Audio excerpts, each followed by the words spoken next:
하나님의 성전에 오신 여러분들을 진심으로 환영합니다. 여러분, 우리 교회 카톡방에 지난주에 우리가 홍 장로님 와서 했잖아요. 그 간증문이 하나 올라가 있어요. 한번 들어보시기 바랍니다. 송기자 성도님이 간증을 잘해가지고 올려놨어요. 그래서 우리 교회 카톡방 그 유튜브 채널에 있습니다. 한번 들어보십시오. 저도 깜짝 놀랐어요. 아니, 아는 분이 딱 떠가지고. 그래서 여러분 한번 보시면은 그때의 그 감동이 고스란히 전해질 것입니다. 그리고 우리 원집사님도 오셔서 우리가 얼마나 감사한지 모르겠습니다. 자주 오세요. 그 교회면은 좀 그렇지만. 그리고 우리 정수리 성도님하고 또 같이 안식일 예배를 드릴 수 있게 돼서 참으로 감사를 드립니다. 우리가 또 이 성전을 향해 오고 있는 분도 계실 것이고, 또 이 성전을 사모하지만 여러 가지 여건으로 오지 못하시는 분도 계실 것입니다. 그리고 이 자리에 우리가 모든 복잡하고 다단한 모든 삶들을 접고 또 예수님께 집중하기 위해서 이 자리에 나오신 우리 성도님들도 계십니다. 그러나 우리가 어떠한 형편에 처하든지 간에 우리가 이 시간 우리의 모든 생각과 모든 것들을 집중하여서 오직 하나님만 바라볼 수 있는 한 시간이 되었으면 좋겠습니다. 오늘 제가 여러분과 나누고 싶은 말씀은 예수님이 가지신 기쁨의 근원이라는 제목입니다. 우리의 머릿속에, 여러분들의 머릿속에 예수님은 어떤 이미지를 가지고 계십니까? 예수님이 어떤 이미지이세요? 우리가 영화나 아니면 또 그 예수님 영화, 그리고 또 예수님에 대한 어떤 성화 그림이 많지 않습니까?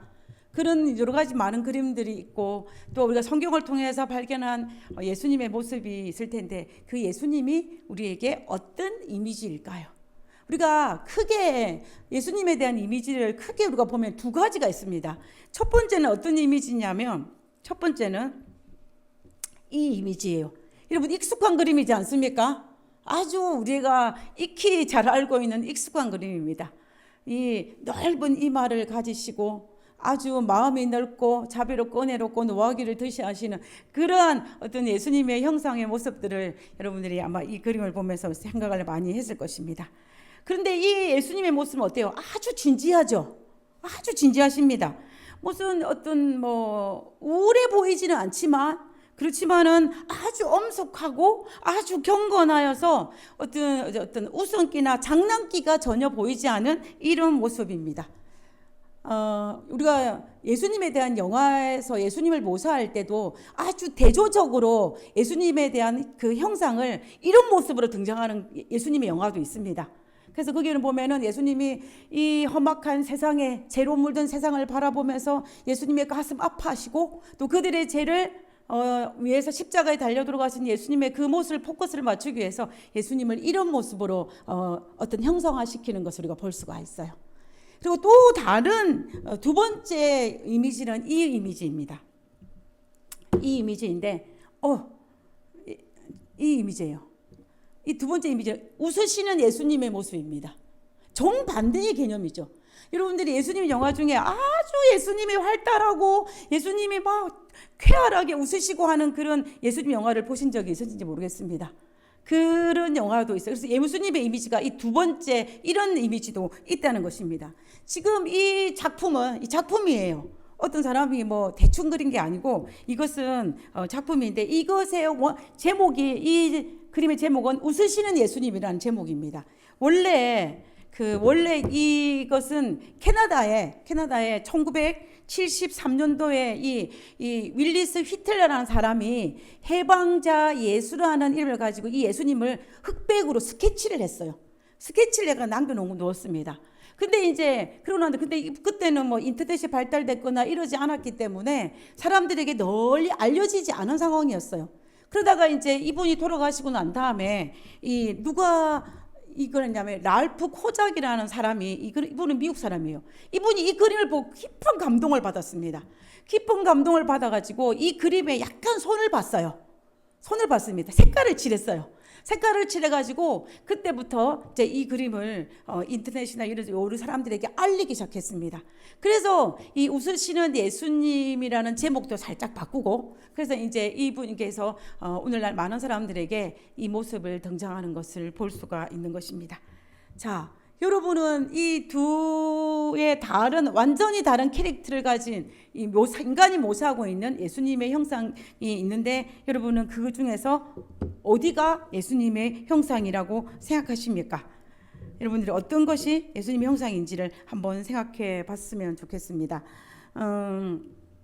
우리가 오늘날 많은 사람들이 생각하는 것 속에 우리 예수님의 형상을 어디에 포커스를 많이 맞추고 있냐면은 이 부분에 맞추고 있어요.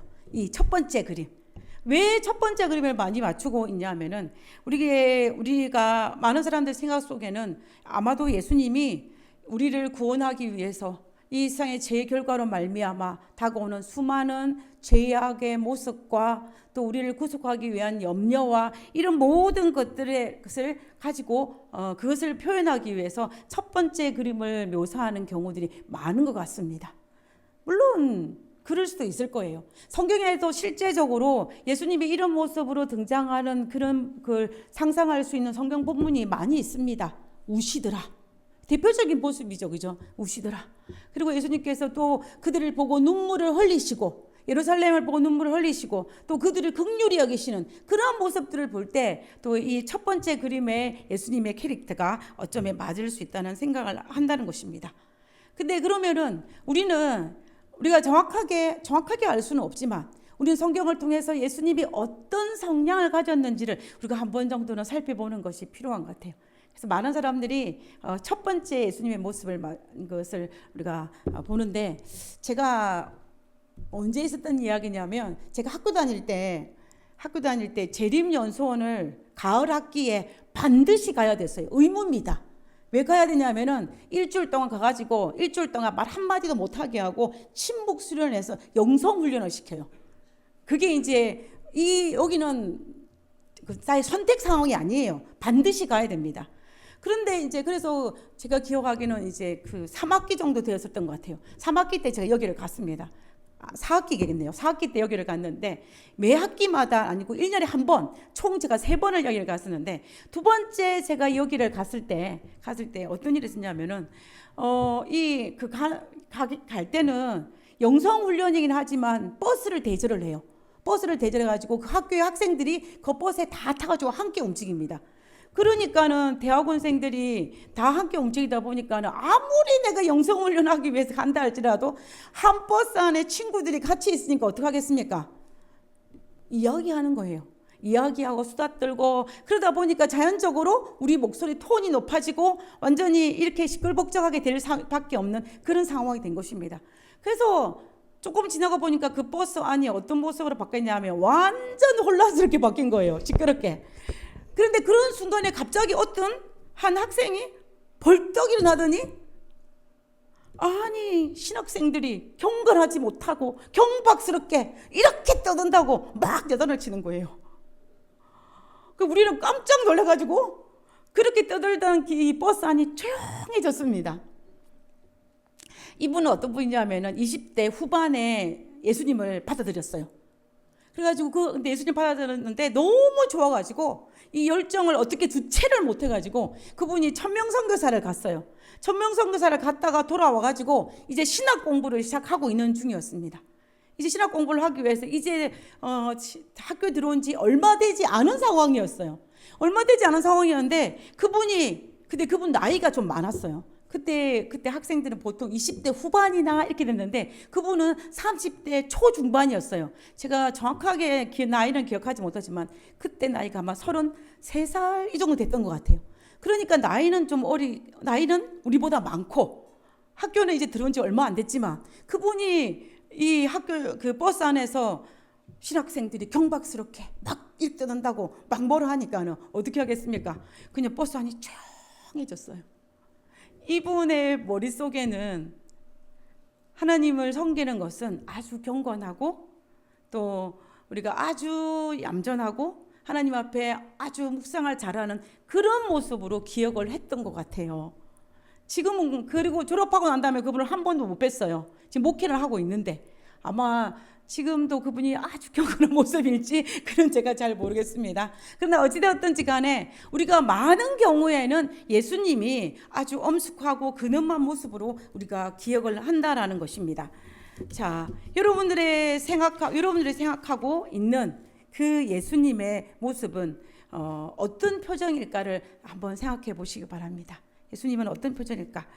성경에 말하고 있는 이 예수님의 실제 표정이 어떠한지는 정확하게 기록되어 있지는 않아요. 그러나 우리가 예수님은 어떤 캐릭터를 가지고 어떤 마음을 가졌는지를 우리가 보고 배우고 또 익히는 것은 우리가 예수님을 닮기를 원하는 우리들의 입장에서 볼 때는 참으로 한 번 정도는 생각해 볼 수 있는 그런 일이라고 생각을 합니다.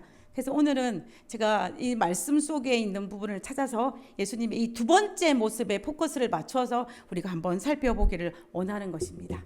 자, 첫 번째 우리가 예수님이 아주 웃으시는 거에 할 수 있는 모습들을 살펴보면 첫 번째는 뭐냐면 아주 사랑스러운 모습이에요. 그는 뭐냐면 이 누가복음 2장 52절에 보면은 예수는 지혜와 키가 자라감에 하나님과 사람에게 더욱 어떻게 되더라? 사랑스러워 가시더라고 그랬어요. 이 서실은 제가 우리 아들을 키우면서 기도 제목이었습니다. 하나님과 사람에게 사랑스러운 아들을 성장하게 해달라고 기도했어요. 근데 기도가 응답이 잘 안 되는 것 같아요. 그렇지만 포기하지 않고 또 바뀔 수도 있으니까 제가 기도를 계속합니다. 저도 사실은 하나님과 사람들 앞에 사랑스러우고 싶은 마음이 너무나 간절해요. 근데 이 예수님께서 이 하나님과 사람에게 사랑스러워하시는 이 모습이 사랑스럽다는 것이 어떻겠습니까? 사랑스럽다면 어때요? 아주 밝은 모습일 것이라고 우리가 상상할 수 있는 것입니다. 그리고 또 성경에 보면 우리 누가복음 10장 21절에 보면 그때 예수께서 성령으로 기뻐하신다고 그랬습니다. 기뻐하시며 이르시되라고 했어요. 그래서 여기에 이 본문을 통해서 예수님이 그 기쁨을 주체하지 못하는 그 모습도 여기에서 우리가 발견할 수 있는 것입니다. 그 다음에 또 보면 이 요한복음 15장 11절 오늘 메인 성경 구절인데 이 본문의 말씀에도 보면 내가 이것을 너희에게 이름은 내 기쁨이 너희 안에 있어 너희 기쁨을 충만하게 하려 함이라고 그랬습니다. 네, 그러니까 예수님이 가진 기쁨이 충만하기 때문에 이 충만한 기쁨을 너희들과 같이 나누기를 원한다라고 이야기하는 것이를 볼 수가 있어요. 우리는 이 본문을 볼 때에 예수님이 참으로 충만한 기쁨을 소유했다는 것을 우리가 알 수가 있는 것입니다. 자, 우리가 시대의 소망에 예수님의 어린 시절에 있는 그 부분을 살펴보면요, 예수님이 어릴 때 어떤 성향을 가졌는지를 더 알 수 있는 것들이 있습니다. 예수께서는 유년의 독특한 사랑스러운 기질을 나타내었다. 그분의 자발적인 손은 다른 사람을 돕기 위하여 언제나 준비되어 있었다. 여기에서 그녀는 마리아입니다. 예수님의 어머니 마리아는 기쁨으로 그 명랑하고 감수성이 많은 아이, 누구예요? 예수님의 마음을 격려하기에 힘썼다라고 되어 있습니다. 그래서 예수님의 이 마음은 명랑하고 감수성이 많으신 분이라는 것을 우리가 알 수가 있는 것입니다. 그리고 또 그분은 자주 시와 하늘의 노래를 부름으로 마음속의 기쁨을 표현하였다 그랬습니다. 그렇기 때문에 예수님은 시와 노래를 자주 부를 수 있는 분이에요. 여러분들이 노래를 부르고 찬양을 흥얼거리면서 아주 근엄한 모습으로 찬양하는 사람이 있겠습니까? 그냥 어깨를 흥얼거리면서 이렇게 기뻐하면서 부르지 않겠습니까? 그 모습인 거예요. 그래서 이 소리를 그 마을의 나사렛 동네에 살고 있는 사람들은 많은 사람들이 예수님의 그 노래 소리를 들었다라고 합니다. 그리고 이제 맨 마지막 문장을 보면요, 예수께서는 당신의 일을 즐겁고 재치 있게 행하셨다라고 되어 있어요. 그러니까 우리는 이것을 볼 때에 예수님은 아주 명랑하고 감수성이 예민하고 시와 노래를 부르고 기뻐하고 즐거워할 수 있는 그런 캐릭터를 가진 예수님의 모습을 가질 수 있다라고 우리가 볼 수가 있는 것입니다. 그러므로 예수님의 공생애 때는 그 예수님의 십자가를 질 특별한 경우를 제외하고는 전반적으로 많은 부분을 살펴볼 때에 예수님이 굉장히 어떤 밝은 기뻐하는 예수님의 모습을 상상하는 데 그렇게 어렵지 않습니다. 만약에 한번 생각해 보시기 바랍니다. 만약에 예수님이 아주 그듬하게 아주 엄숙한 모습이 있었다면 아이들이 예수님에게 달려갈 수 있었겠습니까? 그렇게 좀 힘들지 않을 거예요, 그죠? 아마 그래서 예수님의 얼굴은 밝을 것이다라고 생각해요. 그런데 성화를 그리면 어때요? 아이들 앞에 칠드런 소리 하고 있는 모습인데 아이들도 별로 웃음기가 없고 예수님도 웃음기가 없어요. 저는 그 그림을 보면서 항상 제 마음속에 어떤 마음이 드냐면은 이 그림은 좀 잘못 그렸다라는 생각을 제가 했어요. 왜냐하면 어떤 사람도 아이들하고 같이 있으면 얼굴에 미소가 띄게 되어 있습니다. 근데 예수님도 아이들이 예수님에게 달려오기를 좋아했고 부모들이 제재할 정도였으니까 예수님의 얼굴이 밝은 모습이었다라는 것을 우리가 충분히 알 수가 있는 것입니다. 자, 그리고 또 어때요? 우리가 성경에 보면 창기나 세리나 죄지은 자 모두 할 것 없이 예수님께 나아가기를 기뻐했어요. 모두 나가기를 원했습니다. 우리가 이 모습을 살펴봐도 예수님의 모습이 아주 약간 두렵고 좀 건엄한 모습이기보다는 우리가 다가가기 아주 친근한 예수님의 모습이 있을 가망성이 높다라는 것을 우리가 알 수가 있는 것입니다. 자, 그러면 성경에는 왜 예수님의 웃는 장면이 없을까요? 우리가 이것들 한번 좀 생각해 볼 필요가 있지 않습니까? 우리가 이 부분은 많은 학자들이 이 부분에 대해서 연구를 하고 이 부분에 대해서 많이 생각을 했어요. 그러면서 뽑은 세 가지가 있습니다. 첫 번째는 뭐냐면 성경에는 모든 초점이 어디에 초점을 맞추냐면 하나님께서 우리를 구원하는 구원의 계획에 초점을 맞춰져 있어요. 다시 말하면 십자가에 초점을 맞춰져 있다는 것입니다. 그러다 보니까 예수님의 감정적인 것에 초점을 맞추기보다는 예수님의 사역 쪽에 초점을 맞추다 보니까 자연적으로 예수님의 그 모습이 엄숙한 모습으로 이렇게 바뀌는 것을 우리가 볼 수가 있다는 것입니다. 그리고 두 번째는 뭐냐면 구약에서 우리가 성경의 구약의 모습을 보면 웃음을 그렇게 좋게 보지 않았어요. 웃음을 종종 가볍고 부정적인 불성실한 모습으로 보는 시각이 있었습니다. 대표적인 예가 창세기 18장에 등장하는 사라의 웃음이에요. 사라가 천사가 예수님이 사라 보고 임신한다 그러니까 사라가 웃었잖아요. 그죠? 웃으니까는 그것을 좋게 보지 않았습니다. 그런 것들 구약에 등장하는 이런 모든 부분들을 봤을 때 웃음이 그렇게 긍정적이지 않는 부정적인 시각을 가진 것도 사실이었어요. 그래서 아마도 예수님을 그런 장면을 보다는 그 예수님의 그 엄숙한 모습에 포커스를 많이 맞추고 있지 않나라고 생각을 합니다. 그리고 세 번째는 뭐냐면 초대교회는 이 성경의 사복음서를 적었을 때가 초대교회 시절이지 않습니까? 이 초대교회는 예수님의 특별히 엄숙함을 강조했어요. 성경 외에 초기 기독교의 여러 가지 문헌들이 발견되어지고 그들의 그때 당시 그림들, 미술들이 발견되는데 그때 다 한결같이 어떤 모습이냐면은 이런 엄숙한 모습을 강조하고 있었습니다. 왜 그랬냐면은 그 당시 우리가 알다시피 초대교회는 로마의 핍박이 굉장히 심하지 않았습니까? 그 굉장히 심했기 때문에 그 핍박과 또 이런 여러 가지 고통 가운데 있는 그런 속에 그 즐겁고 이런 모습보다 예수님의 우리를 위해서 고민하시고 우리를 위해서 염려하시고 우리를 위해서 고통당하시는 그러한 엄숙한 예수님의 모습에 포커스를 맞추는 경향이 있다라고 것을 우리는 이 초대 기독교 문헌과 미술이나 이런 걸 통해서 알 수가 있어요. 그렇기 때문에 성경에 등장하는 예수님도 특별히 웃는 장면이 그렇게 많지 않다라는 것을 우리가 볼 수가 있다는 것입니다. 그런데 우리가 예수님의 실제 전체적인 마음의 모습을 우리가 오늘 이 시간에 한 성경 본문을 가지고 집중적으로 한번 살펴보기로 해요. 조금 전에 살펴봤던 이 요한복음 15장 11절에 있는 이 말씀입니다.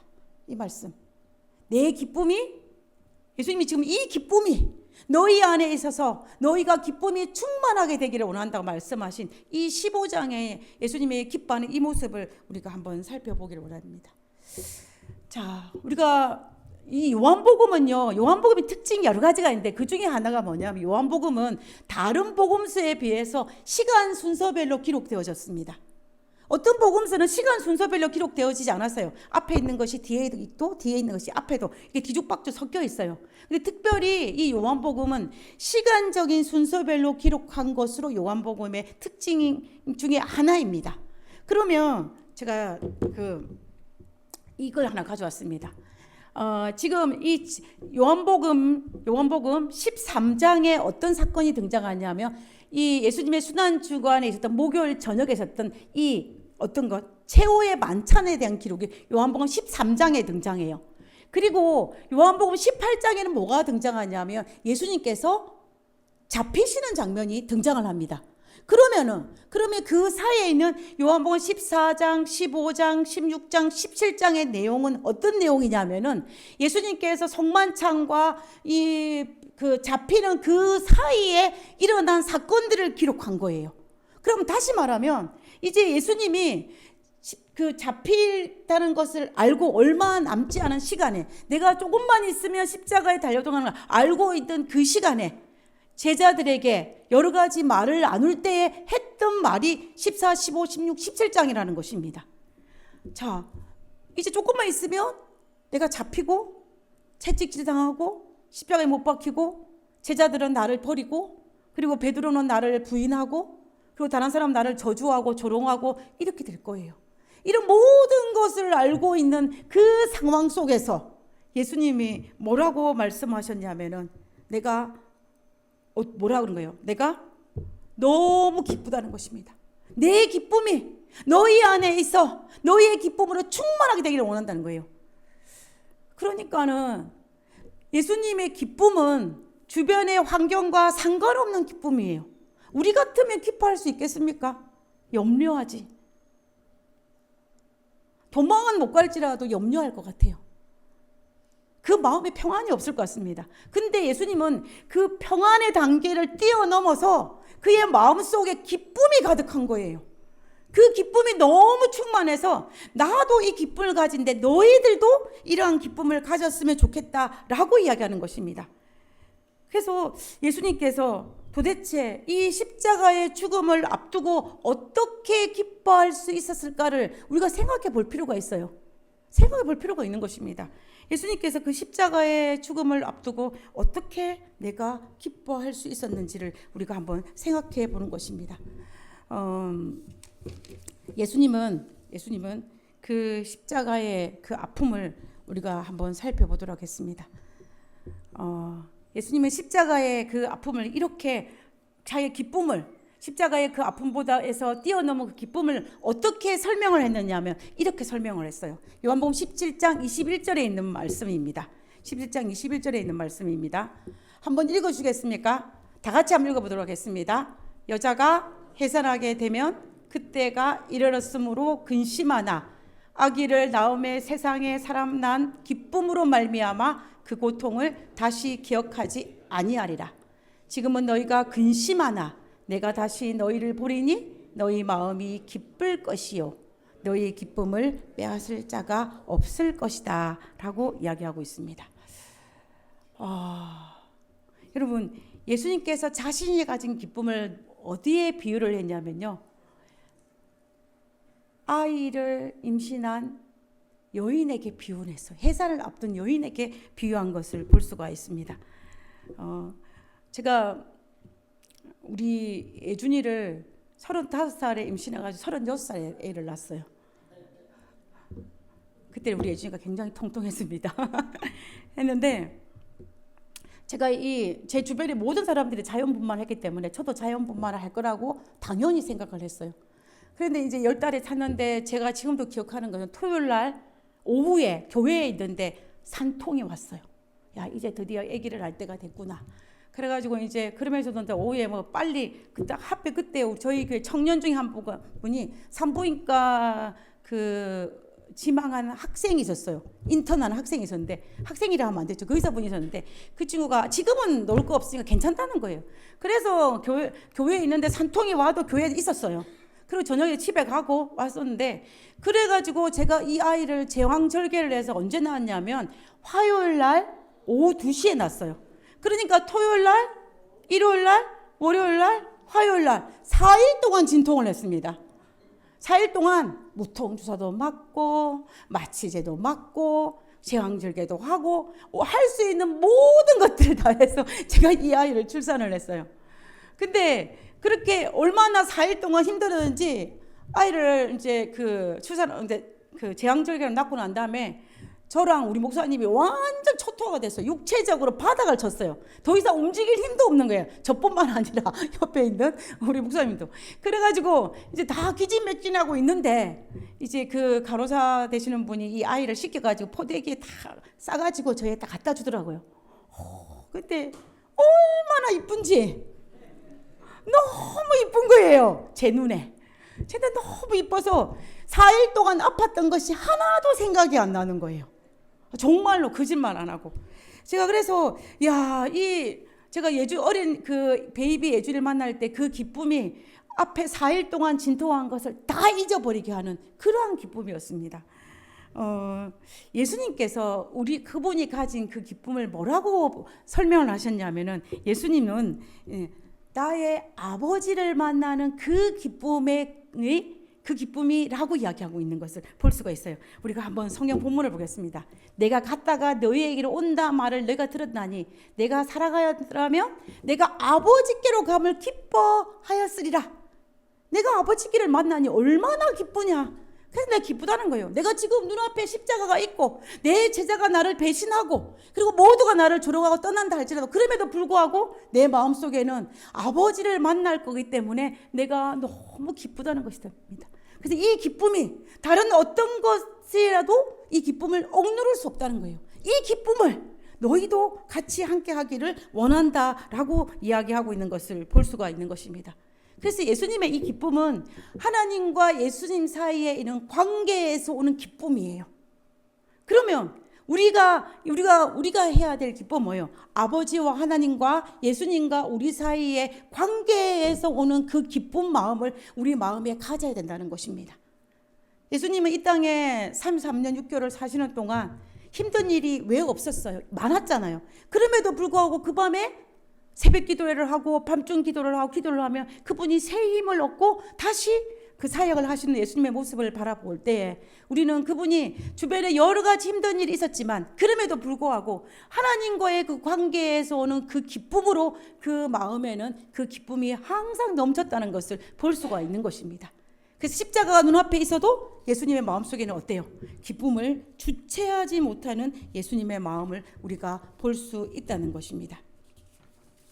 자, 그래서 성경절을 한번 보겠습니다. 요한복음 16장 22절에 지금은 너희가 근심하나 내가 다시 너희를 보리니 너희 마음이 기쁠 것이요 너희 기쁨을 빼앗을 자가 없을 것이다. 너가 예수님으로 말미암아 얻는 이 기쁨을 빼앗을 자는 아무도 없다는 것입니다. 내가 십자가가 눈앞에 있어도 내 마음에 기쁨이 충만한 것처럼 너희도 예수님으로 말미암아 아버지 하나님으로 말미암아 기쁨이 충만하라고 이야기하고 있는 거예요. 그래서 내가 가서 너희를 위하여 성령을 보내려니 성령과 교통함으로 말미암아 우리의 마음이 너희의 마음이 항상 기뻐할 수 있는 그런 마음을 가지라는 것입니다. 그렇게 되면은 어느 누구도 너의 기쁨을 빼앗을 자가 없다라고 이야기하는 것입니다. 우리 영업권 목사님이 우리 지난주에 오시지 않았습니까? 이제 사역을 이제 시작했는데요. 시작을 할 겁니다. 그 조만간에 이 집에 아이가 태어나요. 우리가 지난번에 인터뷰할 때는 배가 이렇게 안 나오는데 이번에 오니까 배가 이만큼 나왔어요. 그죠? 그래서 우리가 그걸 볼 때 여러분이 어떻게 하십니까? 그 아이를 보면서 너무 잘 됐다 축하한다 이렇게 말하죠. 그렇게 말하지. 어머 어쩌면 좋아. 애기 낳을 때 힘들 텐데 큰일 났네. 야 어떻게 하냐 큰일 났다 이렇게 말하는 사람이 있어요? 아무도 없잖아요. 아무도 없어요. 근데 분명히 셀레나가 아이를 출산할 때 아플 것입니다. 그렇잖아요. 우리가 고통 중에 이 출산의 고통이 엄청 크다고 이야기했어요. 하와가 범죄하고 난 다음에 하나님께서 잉태의 고통을 더하셨어요. 죄의 결과죠. 하나님이 더하신 게 보다는 죄의 결과입니다.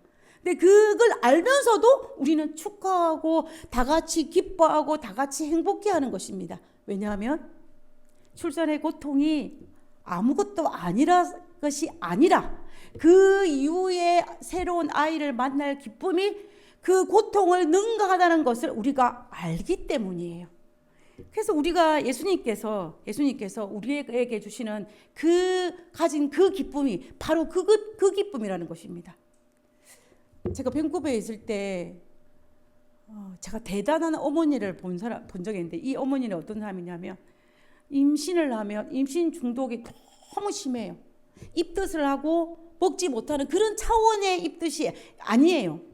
이 아이를 딱 임신하면 어떻게 주체를 못해, 일어서지를 못하는 것입니다. 그 이분이 또 유산을 너무 잘해요. 이게 유산이 습관적 유산처럼 아이가 임신하면 유산되고, 아이를 임신하면 유산되는 거예요. 조금만 이제 걸어가다가 살짝 삐끗하게도 아이가 유산되는 거예요. 그런데 어지럽고 먹지도 못하고 토하니까는 이 어머니가 그 앞에 많은 아이를 잃었습니다. 근데 이제 드디어 이 엄마가 임신을 했을 때, 임신하자마자 어디로 갔냐면 병원에 갔어요. 병원에 가서 10달 동안 입원해 있었어요. 꼼짝도 안 하고 입원해 있었습니다. 그래가지고 이 첫 아이들을 낳았어요. 와, 근데 첫 아이를 낳았는데, 근데 그러면은 이제 하나만은 축하지 않습니까? 근데 이 아이들이 얼마 지나지 않아서 둘째 아이를 또 임신했어요. 그리고 또 병원에 갔습니다. 또 병원에 가서 10달을 꼬박 채우고 이 둘째 아이를 낳았어요. 제가 이 엄마를 보면서 이야, 대단하다라는 생각을 했어요. 그렇게 힘들게 난 아들이었으니 얼마나 잘 키우려고 애를 썼겠습니까? 제가 그 모습을 보면서 얼마나 그 10달의 그 고통보다 이 아이를 만난 기쁨이 훨씬 크다는 것을 그 엄마가 알기 때문이에요. 제가 그 모습을 보면서 조금은 이해가 됐어요. 예수님이 왜 기뻐하셨는지, 그 기쁨의 근원은 무엇인지. 예수님은 이 세상에 있는 수많은 어떤 힘들고 어렵고 슬프고 고통스럽고 이런 것들보다 사탄이 어떤 공격을 해도 빼앗을 수 없는 것은 뭐냐면 하나님과 예수님 사이에 맺어진 그 관계예요. 그리고 그분을 다시 만날 거라는 데는 그 기쁨이 그 예수님의 마음속에 충만했던 것입니다. 그 충만한 기쁨을 어떻게 해라? 나만 가지는 것이 아니라 너희도 가져서 충만하기를 원하노라라고 말씀하시는 것을 볼 수가 있는 것입니다. 우리가 로마의 네로가 그 기독교인들을 박해한 걸로 유명하지 않습니까? 이 콜로세움의 극장에 사람들을 모아놓고 이 기독교인들을 사자의 밥이 되게 하고 화형을 처하고 이런 일들이 우리가 너무나 잘 알고 있는 사건이에요. 근데 그때 죽어가면서 그들이 어떻게 했습니까? 찬양을 했어요. 기뻐했습니다. 어느 누구도 무서워하지 않았다 그랬어요. 찬양을 했습니다. 그런데 저는 그들이 어떻게 찬양을 할 수 있었을까? 그것도 마찬가지예요. 예수님이 너희가 충만하기를 원했던 그 기쁨이 그들의 마음속에 있었던 것입니다. 이 죽어가면서 기뻐하고 찬양하고 찬미 부리는 그들의 모습을 보고 이 황제의 경호대장 한 사람이 크게 감동을 받았어요. 도대체 뭔가가 이 사람들이 믿는 하나님과 예수님과 뭔가 있나 보다라고 생각해서 그 사람도 예수님을 믿게 되고 그 사람도 다시 이 자리에 사형을 당하는 모습을 우리가 너무나 잘 알고 있지 않습니까? 그처럼 그들은 그 기쁨을 주체하지 못했다는 것입니다. 그래서 여기에 로마에서는 한 명이 기뻐하며 순교를 당하며 2명의 그리스도인이 생겼다라고 말할 정도로 많은 사람들이 정말 주체할 수 없는 하나님과의 그 관계 때문에 기뻐하면서 그들이 마지막 순교의 끝을 맞이하는 것을 우리가 볼 수가 있다는 것입니다. 자, 그래서 우리는 이 땅에 살면 때로는 힘들고, 때로는 슬프고, 때로는 어렵고, 때로는 오해도 받고, 때로는 슬프기도 또 힘들기도 하고, 또 산불이 났으니 우리 또 얼마나 마음이 불안해요. 제가 이번 주에 날씨가 너무 더워서 조금 불안했어요. 산불이 날까 봐서.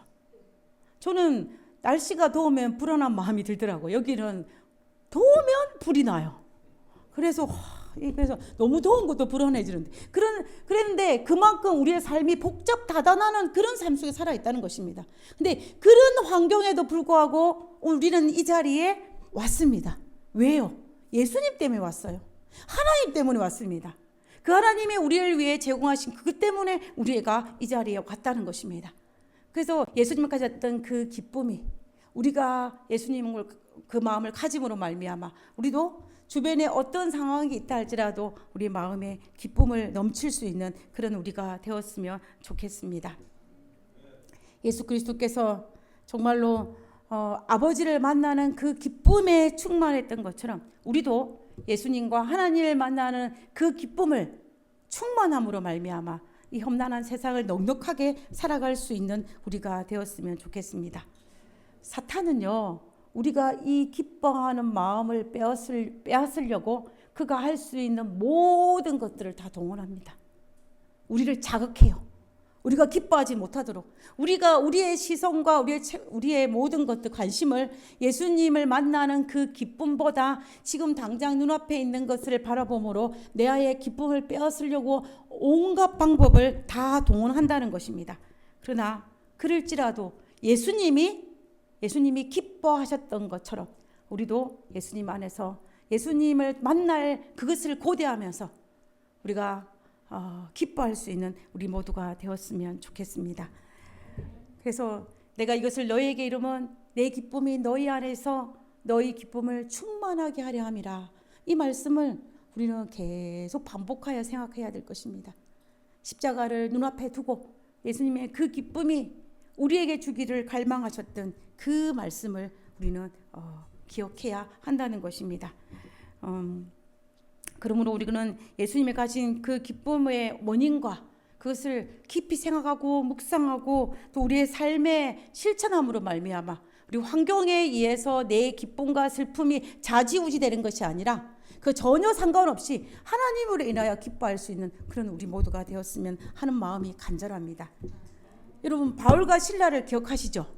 이 바울과 실라는 바울과 실라가 선교 여행을 하다가 예수님을 전했다는 그 이유만으로 붙잡혀가지고 모질게 구타를 당하고 피를 흘리며, 그러니 온몸에 삭신이 쑤셨을 것입니다. 그죠? 몸에 성한 곳이 하나 없었을 거예요. 여러분, 우리가 저녁에 침대에 들어가면 어느 누구한테 한 대도 안 맞았는데 어때요? 온몸에 삭신이 쑤셔요. 그죠? 제가 이렇게 말하면 안 되는데 그런데 이 바울과 실라는 얼마나 많이 맞았습니까? 그죠? 맞아가지고 지금 이 감옥에 갇혔어요. 착고에 채워가지고. 그랬는데 피가 보니까는 이 바울은 실라의 얼굴을 보고 실라가 바울의 얼굴을 보니까 얼굴 형상이 말이 아니었을 것입니다. 피가 났을 것이고 한쪽은 부어 있을 것이고 어글러져 있었을 거예요. 그죠? 그런 상황 속에서도 그들이 어떻게 했습니까? 이 감옥에서 찬미를 불렀다 그랬습니다. 기뻐하며 찬미를 큰 소리로 불렀다고 되어 있어요. 어떻게 바울과 실라가 그 순간에 그 감옥 안에서 그러한 시츄에이션에서 찬미를 부를 수 있었을까? 그거는 바울과 실라의 마음속에 있는 예수님 때문에 가능한 일이에요. 예수님이 십자가 전에 하나님께로 하나님을 만날 그 기쁨에 너무 충만해서 나머지 것들은 아무것도 아니게 느꼈던 그 기쁨이 지금 바울과 실라의 마음속에 가득한 것입니다. 내가 지금 이렇게 순교를 당하며 예수님을 만날 것이니 내가 뭐 괜찮지 않냐 라고 아마 바울과 실라는 생각했을지도 모르겠어요. 그래서 바울과 실라는 그날 그렇게 기뻐했던 것을 볼 수가 있습니다. 자기가의 감정이, 내가 억울하잖아요. 바울이 실라가 억울하지 않겠습니까? 내가 말이야 예수님 좀 전했다고 나를 이렇게 때릴 수 있냐? 라고 생각할 수 있었을 거예요. 억울하잖아요. 그리고 나의 육신의 아픔 때문에 불평할 수 있는데 바울과 실라는 전혀 그러지 않았다는 것입니다. 그러므로 우리도 예수님을 다시 만날 그 기쁨을 우리의 마음에 품고 누구처럼? 예수님처럼 오늘날 우리에게 주어지는 삶이 어떠하든지 간에 정말 기뻐하고 즐거워하고 감사할 수 있는 우리 모두가 되었으면 좋겠습니다. 그래서 정말 예수님이 그 기쁨이 내 안에 충만해져서 저도 제 기도 제목이에요.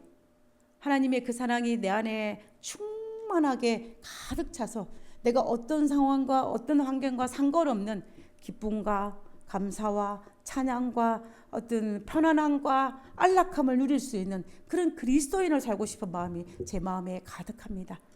여러분들도 그러한 기쁨을 누릴 수 있는 우리 모두가 되었으면 좋겠습니다. 우리 모두 그 기쁨을 누릴 수 있는 우리 모두가 되기를 간절히 바라면서 오늘 말씀을 마치도록 하겠습니다.